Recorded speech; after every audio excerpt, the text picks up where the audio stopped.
এর আগে অনেক ভিডিওতে আমি তোমাদেরকে বলেছি আমার গ্রামের পরিবেশ খুবই ভালো লাগে। Hello guys, welcome to Swarnamoyee's mini vlog.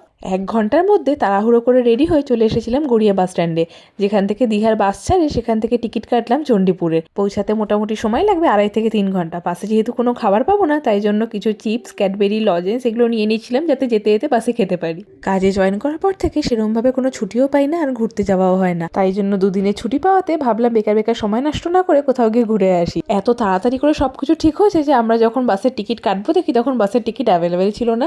তো আমরা কাউন্টারে গিয়ে যখন দেখি আমাদের জন্য বরাদ্দ ছিল এই লাস্টের 4টে সিট। পিছনের সিটে বসে প্রচন্ড পরিমাণে জার্কিং হবে, এতটা রাস্তা কি করে যাবো ভাবতে ভাবতে 3 ঘন্টা পরে আমরা পৌঁছে গেছি চণ্ডীপুরে। নেমেই সামনে একটা দোকান থেকে একটু মিষ্টি নিয়ে নিয়েছিলাম। পৌঁছাতে পৌঁছাতে অনেকটাই রাত হয়ে গেছে, আর দেখো চারিদিকে এরকম ঘুটঘুটে অন্ধকার।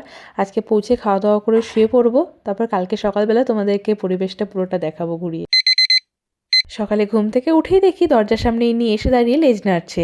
আজকে আমি যার বাড়িতে এসেছি সেটা হলো বাবার এক কলিগ। প্রায় বছরখানেক ধরে ওর বাড়িতে আসার কথা ছিল, কিন্তু আসাই হচ্ছিল না। বাবার কলিগ হলে কি হবে, আমরা কিন্তু সমবয়সী। কাকিমা অনেকবার করে বলেছিল আসার কথা, কিন্তু কাজের চাপে আর সময়ের অভাবে কোনো বাড়ি আসা হচ্ছিল না।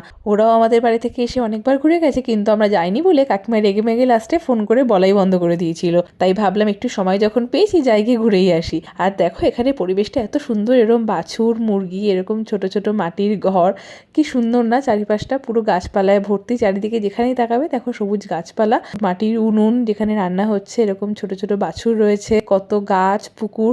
মানে আমার এরকম ধরনের পরিবেশটা কি ভালো লাগে আমি তোমাদেরকে বলে বোঝাতে পারবো না। এরকম মাটির রাস্তা, প্রায় অনেক দিন পর আমি এরকম জায়গাতে আবার এলাম। আর দেখো এই যে লেজ নাড়তে নাড়তে লালু কিন্তু আমার পিছন পিছন, আমি যেখানে যাচ্ছিলাম সেখানেই যাচ্ছিল। আর তারপরে পরিবেশ এনজয় করতে করতে দুপুরবেলার লাঞ্চ করে তারপরে আমরা চলে এসেছিলাম আবার বাড়ির দিকে। যাওয়ার সময় কিন্তু আমাদের বাস কোনো হল্ট দেয়নি, তবে ফেরার সময় কোলাঘাটে আমাদের বাসে হল্ট দিয়েছিল। নেমে একটু চা খেলাম আর পাঁপড় কিনে আবার বাসে উঠে পড়লাম। তো চলো এখন যাচ্ছি বাড়ি, দেখা হচ্ছে আবার নেক্সট ব্লগে। টাটা।